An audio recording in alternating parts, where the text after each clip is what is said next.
Welcome to Vox Scream, a Kill Team podcast where we aim to help players of all skill levels supercharge their game and separate the signal from the noise. I'm Mark Meyer, joined by Kill Team heavyweights George Pratt and Joe Gallo. We're coming to you from the Triangle region in North Carolina. Thanks for listening and enjoy the show.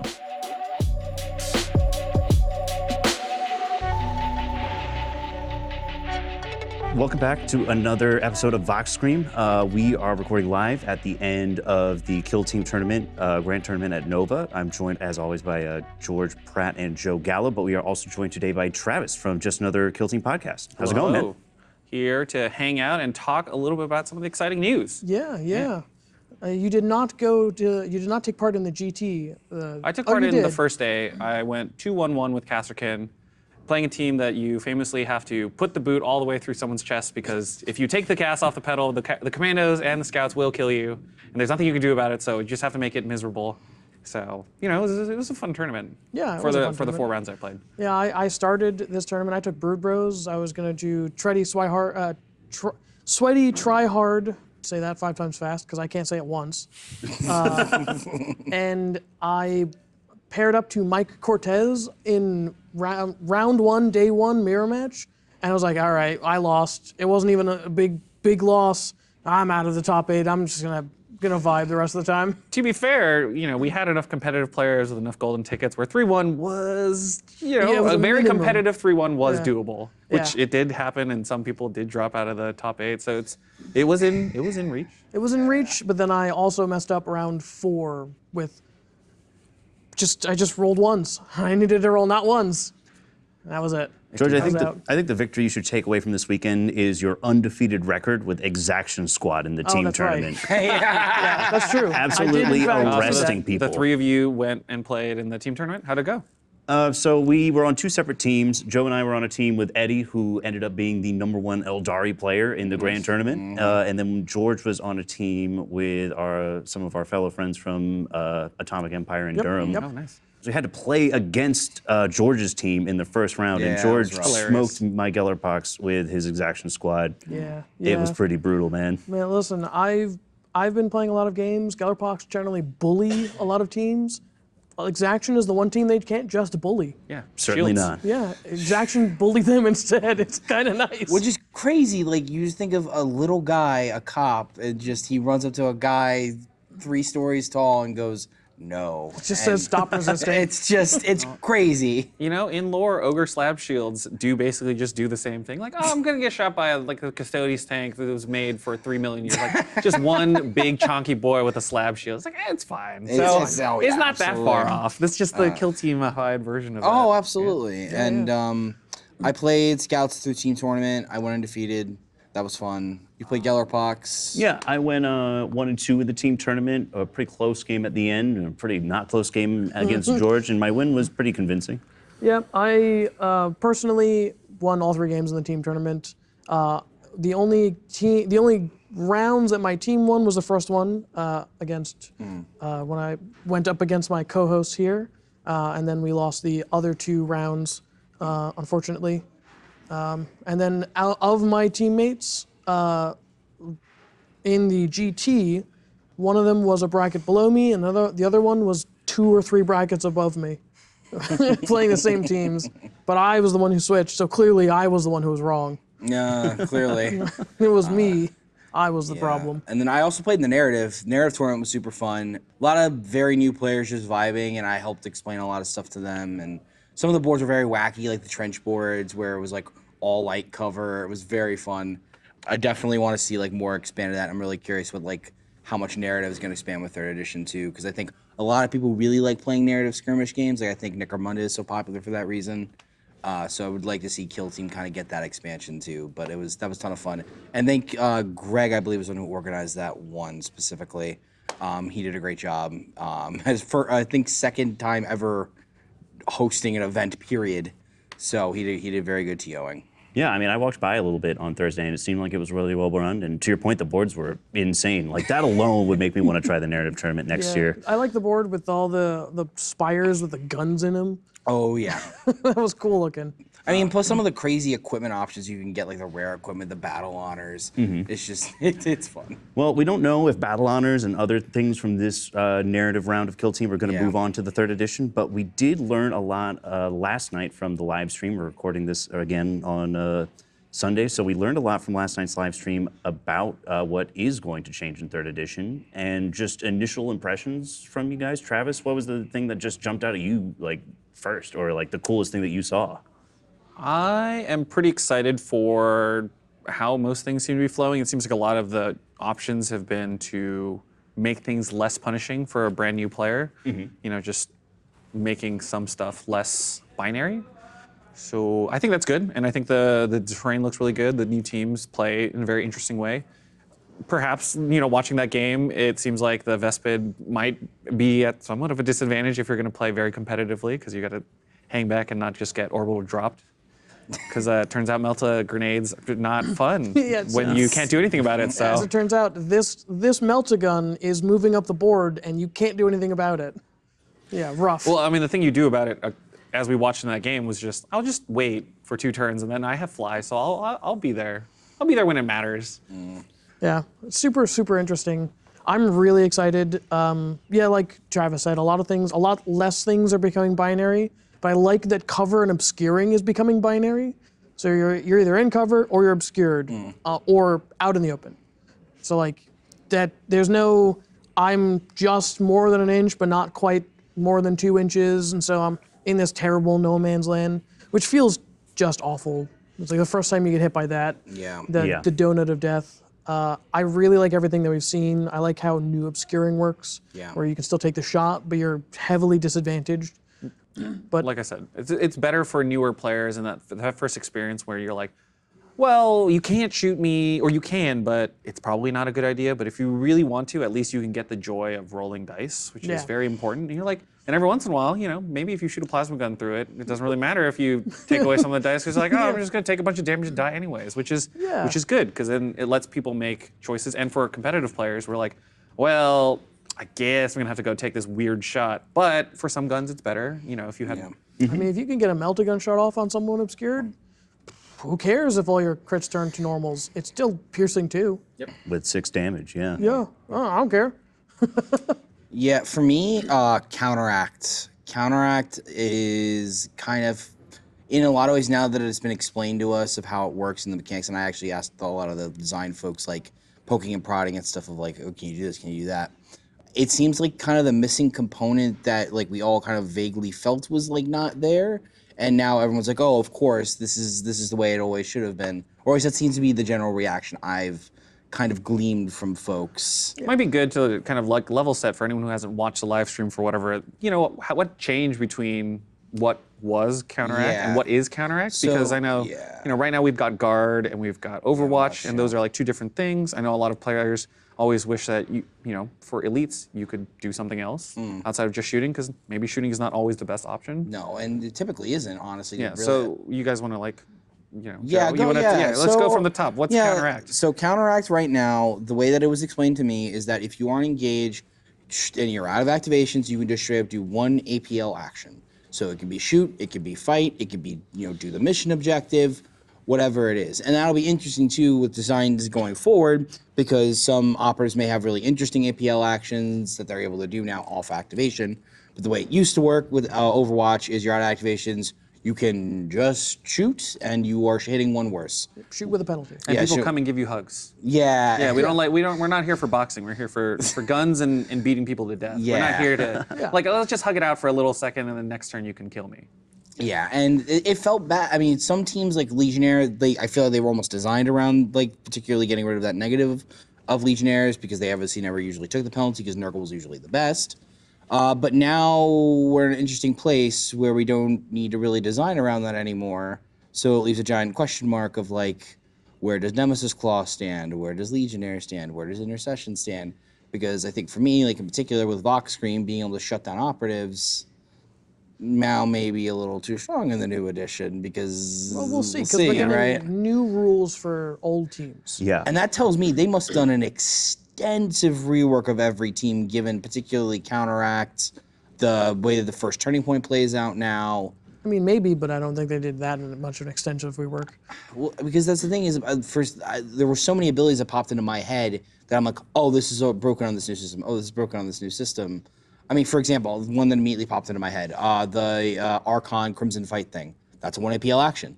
Double fight? Double fight. So, We saw the Commando Daka Boy, right? Yes. He still got 1 APL dash shoot, so Same thing. he's still there. but instead of Relentless, you gain Ceaseless, but new Ceaseless is Cult Ambush.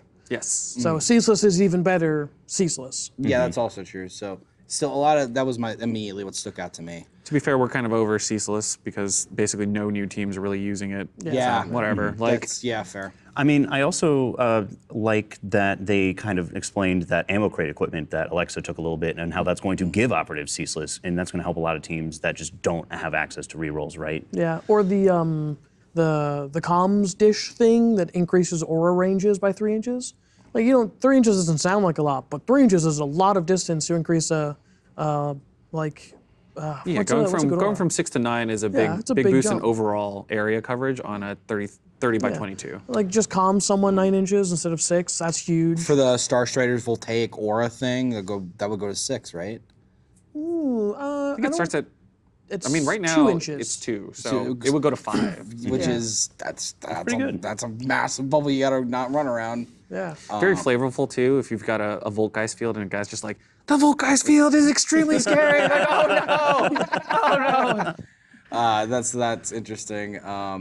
How we feel about the new Turning Point 1 rules?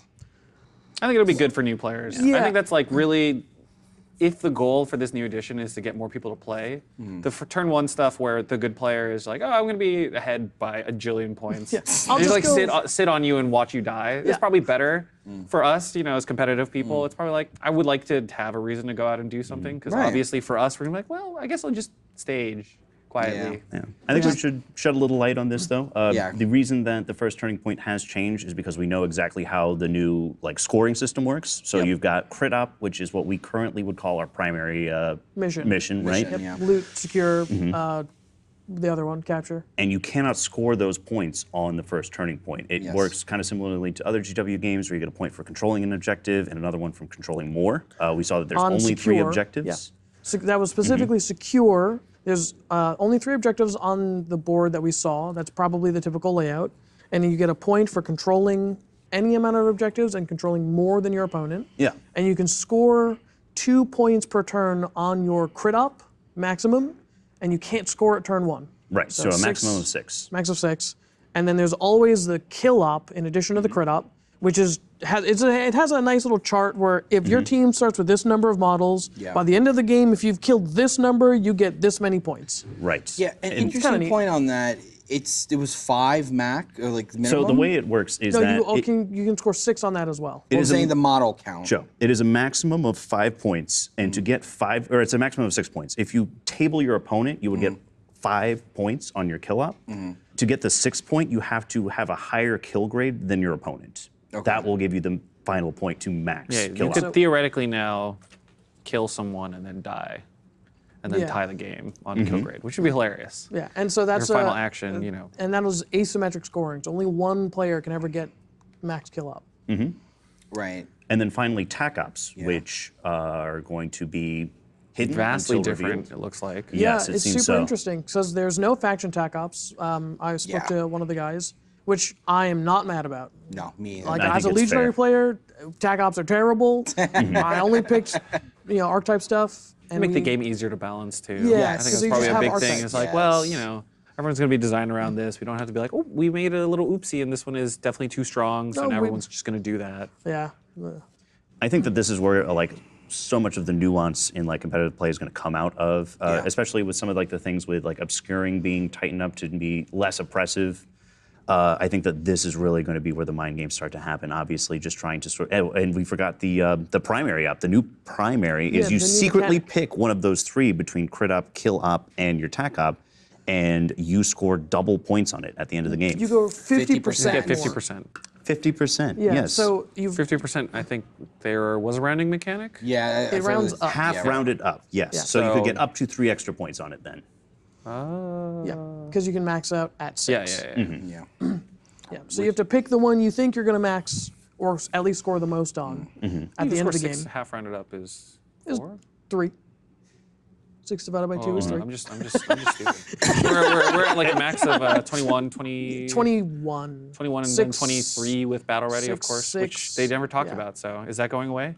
Probably Are we not. finally allowed at GW events to come in with fully gray models? No, please, God, put effort in, please. Listen, Eddie will never paint a team again. I hate painting, and I paint all my models because I cannot play with gray plastic. And I hate painting. Just take a page out of Mike Cortez and a Zenithal dry brush. Oh my God. So I played Mike Cortez in round 1 of the GT, and I mean, the models look interesting. They are hard to tell apart on the table. Oh, yeah, for sure. You could probably color code them a little bit, and I think that would help. Like, I don't have a problem with that being a 3-color scheme. Technically, he's right. There's like gray, white, and black. That's fine. Yeah, but make your specialists, have a pop of red for Sin City vibes. Do blue for some goons. Yeah, get like purple. a glow That's for what my Star plasma, Striders so- look like. I try to give like the Voidsman dudes are all red gold. And, like, Leaders got a little bit of everything. They look good, but they are kind of hard to tell apart on the table. Well, the lighting doesn't help at Nova. Like, Oh my God. as much as I really appreciate Nova, the spectacle and the size, and Matt doing a good job, GW helping out, making sure the terrain is nice. Having blue light for the whole time makes my eyes bleed. So I like the work. It's just like everything is blue. My phone is green. It's definitely like making me feel more tired too. I mean, if 4 games in a day wasn't Days, just exhausting enough. fluorescent, Hunter Clay to like pop in from like 3 miles away and see it from the other side of the room. That's pretty nice. Yeah, yep. What other cool stuff? Oh, Vantage. Yeah. We gotta touch on Vantage. I mean, in the terrain in general too. I mean, Yeah, if I you like want it to a launch on the Vantage, I want to talk I about would- Yeah, what close did they? quarters. What happened during the Vantage? I didn't catch the whole stream. Okay, so the way Vantage works now is it's very powerful now. Vantage in the current edition, I personally feel is just on the wrong end of useful. So it's typically very unsafe. Vantage's problem is it's a map design problem. Yeah, it's a is map that design everybody problem. doesn't want to get shot. So instead of having people take Vantage and get shot at, we've instead gone the way of like, oh, Vantage just doesn't do anything. Yeah, but I think that's why it's just on the wrong side of useful, because it's generally very unsafe for the benefit it gives you. New Vantage is it still turns models from concealed to engage, but there's no light or heavy cover in the new edition. It's just all cover. Oh, interesting. So being on a Vantage just lets you shoot anyone, and if you are a level above your target, you just get to retain a hit. If you're 2 levels above your target, you retain 2 hits. Interesting. So there's no light or heavy cover. Yeah. And so everything is cover, everything is obscuring, but again, they moved obscuring to 1 inch. So basically, you're either going to be in cover or obscured as a binary. I really like too how they sort of thought ahead about how obviously with the current rules for like snipers, this is going to be just insane. You can just hide behind like the little tiny pieces at the top of the second Vantage and wreak havoc. But we saw that that particular sniper on the Aquilons only gets to take 1 silent shot. The first shot it can take is silent, and then after that, it's got to flip to engage. So it'll be vulnerable up there just like everybody else. Yeah, which I don't hate. No, I think it's Which fair. I pray that is an across-the-board thing. It should be. It could be a good lever to like let some teams have cooler sniper rifles. That's true. And just be like more toxic and like at some point you have to have differences in the game. Like there's no game that's perfectly balanced where everything's Right. perfectly standardized. Like 100%. if you find a team where you're like, oh, I guess this team does have the good sniper and that's part of their identity, that's probably a good thing. Yeah, like Yeah, let it that's have the a good bad point. sniper. Yeah, like maybe the Kroot sniper rifle is good because Kroot have some issues because they're kind of squishy and like their breakpoints aren't great. That could be fine. It just depends on the balance of the overall game Yeah, system. that's a good point. I think we'll see largely sort of like a standardization of snipers with a few exceptions, right? Yeah. I think the blooded sniper may keep its current run around on silent, unconceal shtick, just because it's actually bad. I thought the way that they're treating the buildings on the map is really cool. So if you are sort of in that lower level of the Yeah, enclosed yeah. building, It has similar rules to close combat on like Into Close the quarters, Dark. yeah. Close They use quarters, yes, thank you. stronghold Condensed rule. environments. Condensed Yes. environments. So you'll get God, lethal the frag 5 on grenade. I'm shots with dying. frags, or just grenades, blast Yeah. weapons, Anyone you splash. target. Sky blast weapons, perhaps. Yeah. Carpet bombs. And this is another thing. Anyone you target in that area with a blast, splash, torrent weapon, you get lethal 5 against. And that is balanced out, and in quotes, balanced out by if you fight someone on the other side of the stronghold wall, they fight first. But like, just throw a grenade in there and never worry about it. They show off grenades at during the stream? They did stun, smoke, dropped a melt-a-bomb. True. Yeah. But that was, from orbit where you ignore everything. Yeah. And we confirmed reading from the one of the books that frag grenades are now 2-4, and then crack grenades are 4-5. AP1 still, but both of them are now hitting on 4s. Yeah, grenades hit on 4s now. Do they have any other like massive changes for you guys? So- Did you guys actually peeped? We peeped. Apparently saturate is not indirect, it's just no cover. Yes. Which, if indirect has gone away, I'm so happy about that. I'm not upset about I'm it. very happy. Frankly. Indirect was a dumb roll. Listen, as I played a lot of Brood Bros. If I didn't throw a grenade on turn 1 with Brood Bros, something has gone wrong. I think the interesting thing, there's a couple interesting things about grenades, right? So it hits on 4s, but a Grenadier operative, I think, will improve the ballistic skill event by 1. We saw that. A huge thing about grenades, smoke grenades, stun grenades, they don't have 2-inch radii anymore. They have 1-inch radius now. And so their effective range has been cut in half. Are they still like points on the map? Yes, it's still pick a point on the map. Smokes, however, last D3 activations the turn after you drop The it. next turning point. Yeah, so that it doesn't just go away and you're out in the open Yeah. like current smokes. And then Or stuns. you get lucky and you're like, I'm going to camp here for a little bit longer and watch Yeah, what you do. and you can still shoot them. They're obscured, but like You can know, also get within 2 and just ignore the smoke grenade now. yeah, which is also fair. And then stuns hit on 3s instead of 4s, which I think is a huge deal. Absolutely. More targeted, but more effective. Yeah. Yeah, y'all want to talk about a little bit about Nova and how that went? Yeah, totally. Yeah. Joe, you had a pretty good weekend. I mean, you played 4 days of Kill Team. God, yeah, I did. The narrative was just my fun day, so I don't really think of it that way. But yeah, I got 14th place with Scouts. I went 4-3 on the day. My losses were to Mike Cortez. Good player. Yeah, great player. Alexander Miller, who was on Elucidian Star Striders. Out of the New York area. Yeah. Yes. Go, Alex. And I'm blanking on my last person who I lost to, but all of them were close. I was I think, within 5 points in all my losses. Some of it came down to dice, some of it came down to mistakes on my part. But I had a lot of fun. Scouts are strong. Scouts are real strong. I would really like to see the Knights go to 4-5 and maybe take away that extra body. Like I said, a lot of it's going to depend on like what the lethality of stuff is going to look like now. Yeah, 4-6-9 is silly. I think you probably need 10 operatives to I function. think they I need think so 10 too. operatives, but they didn't need power knives. They didn't know Power probably Knives. That felt like a end of edition goodie that somebody at GW was playing Scouts and was like, please give them this, But I'll take it. I mean, it's great. The big thing is with them is they're 2 APL, and that is their biggest weakness. When a Star Strider, for example, can out APL a Scout and bully them on a point, it makes it hard to kind of counteract, especially if you lose your Sergeant. If you really need to keep the Sergeant around, he is like one of the Huge deal. Yeah, most crucial operatives on that team. Yep. Weird quirk. I played one open board the entire run into Grand. I was into Dark the rest of the time, which I told my opponents they didn't mind. So is what it is there. But yeah, I'm really happy with my performance. Felt like a very good swan song to the end of this edition. Yeah, man. You played great. It's the highest I've performed here at Nova, and yeah. Oh yeah, brother. Congratulations to Benjamin for getting the golden ticket. Yeah.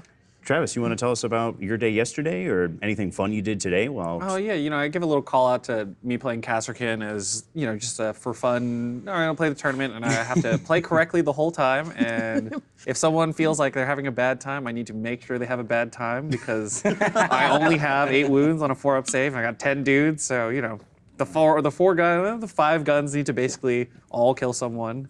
And the elite points are like, yeah, we're here to make sure that happens. And it was rough. My one loss was against a local player, James M, who plays is a Texan who lives in New York and plays all over the place. He's been at, I think, most of the big Texas tournaments.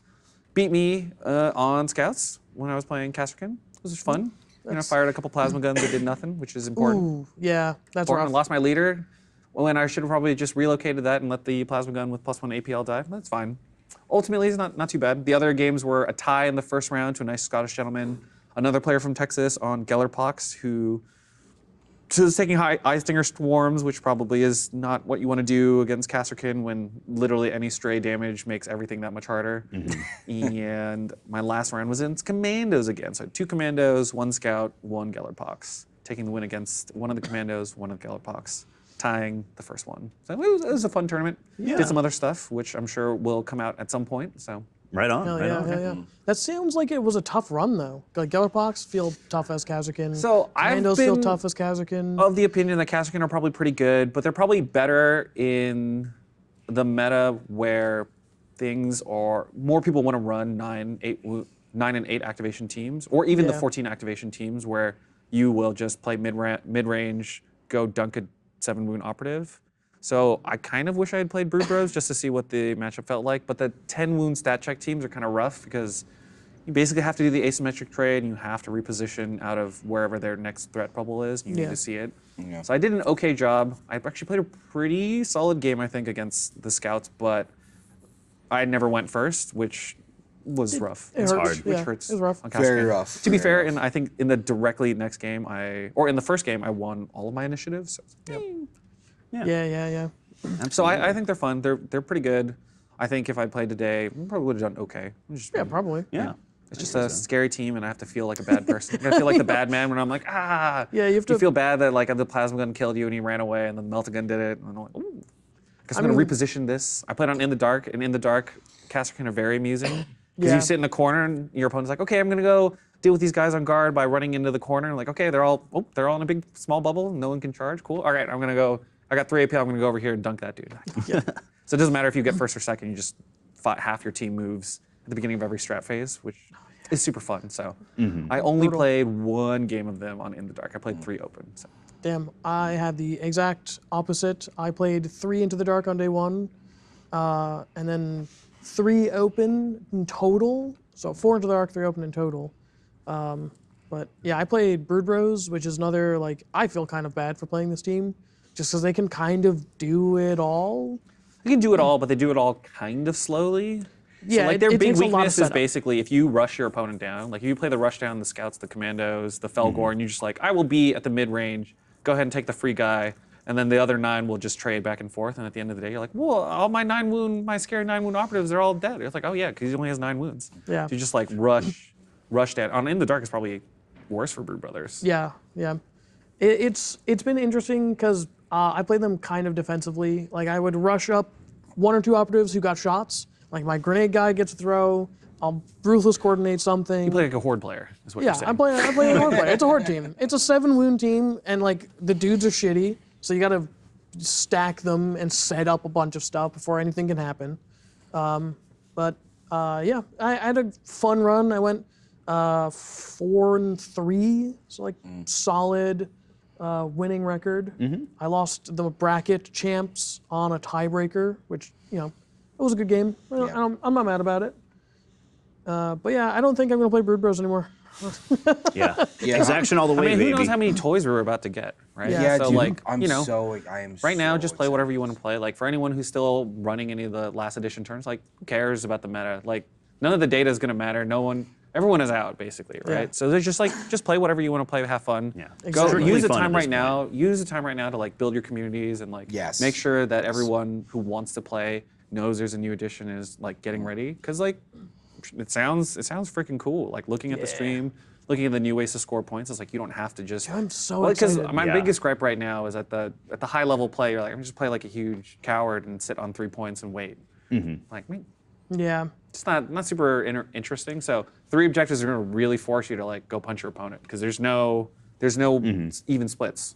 Yeah, I would like to say that asymmetric, odd number of objectives would force aggressive play on turn 1 and try and like whittle that down, take people off. But no, that's never gonna happen. It's gonna be, my entire team on conceal moves up 3 inches, and then opponent's team on conceal moves up 3 inches, and then turn 2. The designer literally, I was sitting there. The designer literally made the joke. He's like, "It's not points team anymore. It's kill team." And I'm just, Yeah, but killing isn't gonna happen until turn 2. Nothing's gonna happen. an till aggressive turn 1, like a hyper-aggressive turn 1, is almost certainly going to like signal like kill op is your primary op. turn 2. Yeah, maybe.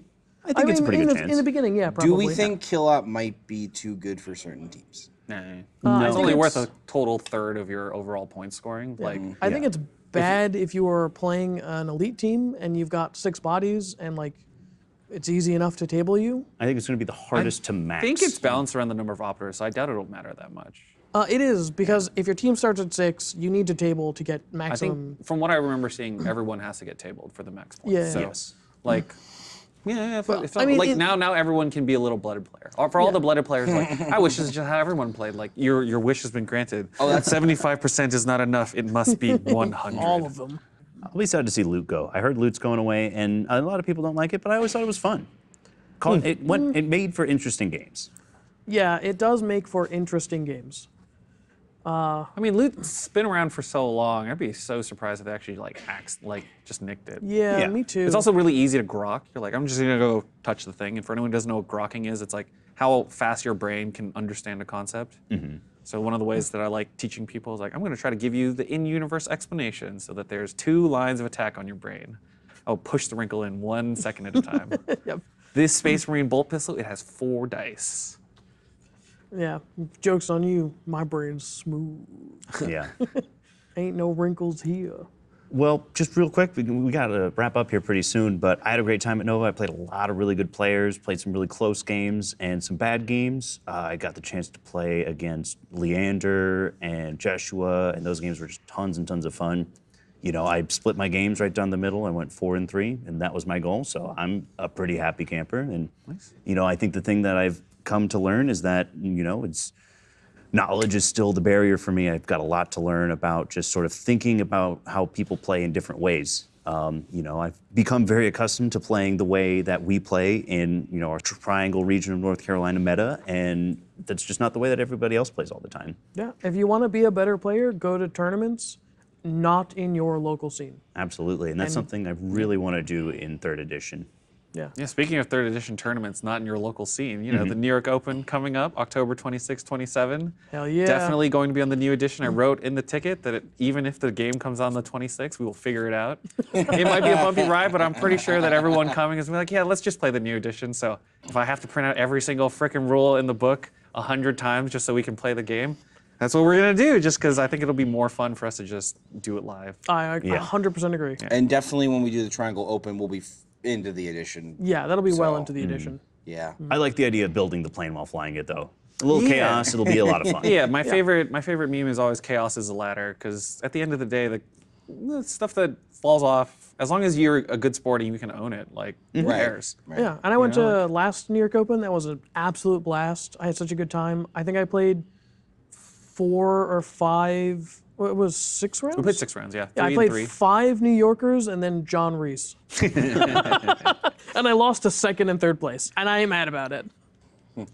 Yeah, it's a pretty competitive region, between Nova, basically between the DC, Baltimore areas and the New York region. It's like I feel like a large chunk of some of the more competitive players. Then on the West Coast, we've got a good chunk, and then Pacific Northwest, we've got a good chunk. Yep. So And then- I'm excited for this year's World Championships. We're going to have a big spread of people, a big spread of personalities. I think they're saying, it'll be like over 100 people. So And it'll be also, cool. congratulations to Orion Wolfram for winning the whole thing for Nova. Yeah, absolutely. Yeah, absolutely. he played spectacularly. I mean, Won the guy, it in a Gellerpox mirror with John. yeah, Yes, that dude little is a squish off phenom. up in the top brackets. Yeah, yeah. Little Cronenberg horror machine. Yeah, because they're on the Gallowdark too. So like, I don't know man. what comes out of a space Hulk? I don't know, some either moist Gellerpox or metallic Gellerpox. Like I don't. Whatever happens, this Space Hulk is screwed. Yeah, I think if anyone ever has a chance to watch him play, I highly encourage you to watch Orion play. Or play him. Or It's even such play a fun him. time. Yeah. And if you guys want tips on how to play Gellerpox, he was on Just Another Kill Team podcast a while back, talking about the moist Gellerpox, his deep hulks. Yeah. I listened to that episode and it was really helpful for me as like a, not like a newer Gellerpox player, but for someone who's really trying to level up his game. And then same thing, like I got the chance to talk to Orion this weekend and it was just a super friendly and helpful dude. Gave me a lot of good advice. Yeah, he absolutely stopped me like a month or two back in a team tournament, and it was one of the best games I've ever played. But speaking of Just Another Kill Team podcast, if anybody out there is crazy enough to not already be listening to your show, you want to shout it out, tell them what it's all about? Too kind. Just Another Kill Team podcast. Trying to bring all the communities together, one podcast at a time. Like to hop around the world, hop around different TOs, check in with some of the players from different regions just to give everybody some exposure because there's a lot of people playing and it's a lot of fun. And it's definitely like one of the communities that I've had the most fun in. So me and Jason are both in that headspace. Both of us help run our local groups. So being able to give space for other TOs who are passionate, I think the passion is the fun part. Yeah, so that's why we do it. Just like you guys are out here talking about your favorite thing right now. Hell yeah. Vox screaming it out. Scream into the void. Scream into the void. Let's go. Oh God, yeah, that's gonna One be... midnight clad operative at a time. Oh, Yep, exactly. Yeah. Can't even imagine what the next when we get into the new edition, just that 2-hour podcast is going to be discussing every faction, every change. Oh my God, we're gonna have to. Are we up 30 plus with bespoke teams? Yeah. Look, if you want to have a sweaty 3-hour podcast, I'm here for it. But Absolutely, I will. That's not even a question. But we've got to cut this episode short, I think. Any parting thoughts, you guys? Yeah. Stay safe. Stay healthy. Don't do drugs unless they're very expensive. Have fun, shill kill team. Make sure that your friends are ready for the new edition. Yes. Find some people who want some bugs. Find some people who want some dropship, hell divers. Just tell them like, hey, you've been playing hell divers for the last 3 months. You want to play hell divers for real? I'll play the bugs. Come kill me. Yeah. And just instead of playing the way Adrian played and hiding, just move up and just let him do it against some non-player operatives perhaps in the new co-op mode. Yeah. Sounds dope. So thanks for having me on, guys. Thank you for joining us. Thank you for joining us. Thanks for hanging out. Yeah, it was great. Yeah, and I'm just looking forward to the new edition, man. Everything looks sick. I'm really happy with the way the designers have been approaching it. And they were very kind, and I spoke to a lot of them, and I just want to shout them out too. Thank you for answering our questions. You did not have to do that. So. All right. Thanks for listening, everybody. Peace.